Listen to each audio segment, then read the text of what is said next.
Sénégal 2026, le jour où l'Afrique osa rêver. Mesdames et messieurs, depuis que la Coupe du Monde existe, des nations ont marqué l'histoire. Des équipes sont devenues immortelles. Des générations entières ont grandi en admirant les exploits des plus grands champions. Mais au milieu de toutes ces histoires, il reste un rêve qui habite encore le cœur de millions d'hommes, de femmes et d'enfants. Le rêve africain. Pendant des décennies, l'Afrique a attendu son heure. Elle a regardé les autres soulever le trophée. Elle a applaudi les champions. Elle a respecté les plus grands. Mais dans le silence de ces villages, dans les rues de ces villes, dans les terrains de sable où naissent les futurs talents, l'Afrique n'a jamais cessé de croire qu'un jour son moment arriverait. Aujourd'hui, ce rêve porte les couleurs du Sénégal. Le vert de l'espérance. Le jaune de la grandeur. Le rouge du courage. Et l'étoile qui rappelle qu'aucune destinée n'est impossible. Le Sénégal n'est pas arrivé ici par hasard. Cette histoire ne commence pas aujourd'hui. Elle commence dans les quartiers populaires. Elle commence dans les villages. Elle commence sur les terrains poussiéreux où des enfants jouent pieds nus avec un ballon usé. Elle commence dans les sacrifices des parents. Dans les conseils des éducateurs. Dans les prières des familles. Dans les larmes de ceux qui ont échoué pour permettre aux générations suivantes de réussir. Puis est venue 2002. L'année où le monde a découvert les lions de la Teranga. Personne ne croyait au Sénégal. Personne. Mais les lions ont regardé les champions du monde dans les yeux. Ils ont affronté la France. Ils ont gagné. Ce jour-là, l'Afrique entière s'est levée. Ce jour-là, le monde a compris que le Sénégal n'avait peur de personne. Les lions ont continué leur aventure. Ils ont atteint les quarts de finale. Ils ont écrit l'une des plus belles pages de l'histoire du football africain.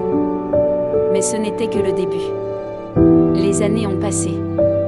Le Sénégal est devenu plus fort, plus mature, plus ambitieux. Les générations se sont succédées. Les rêves sont restés.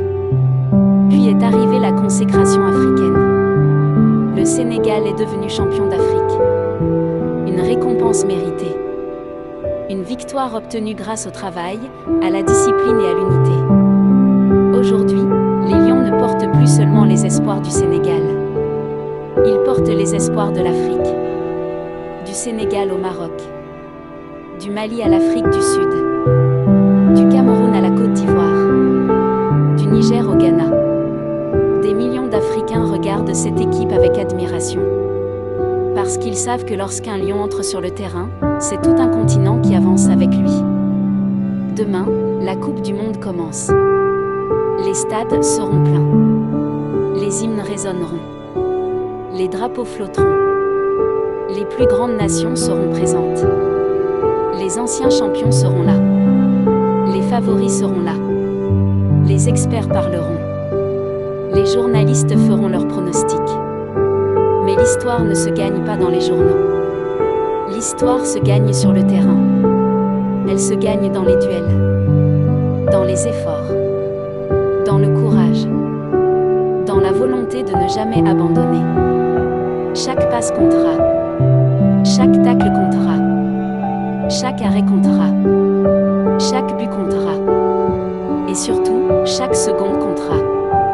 Car les grandes équipes ne sont pas celles qui ont le moins peur.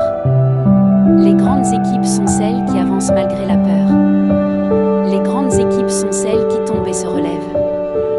Les grandes équipes sont celles qui refusent de renoncer. Voilà ce que doit être le Sénégal.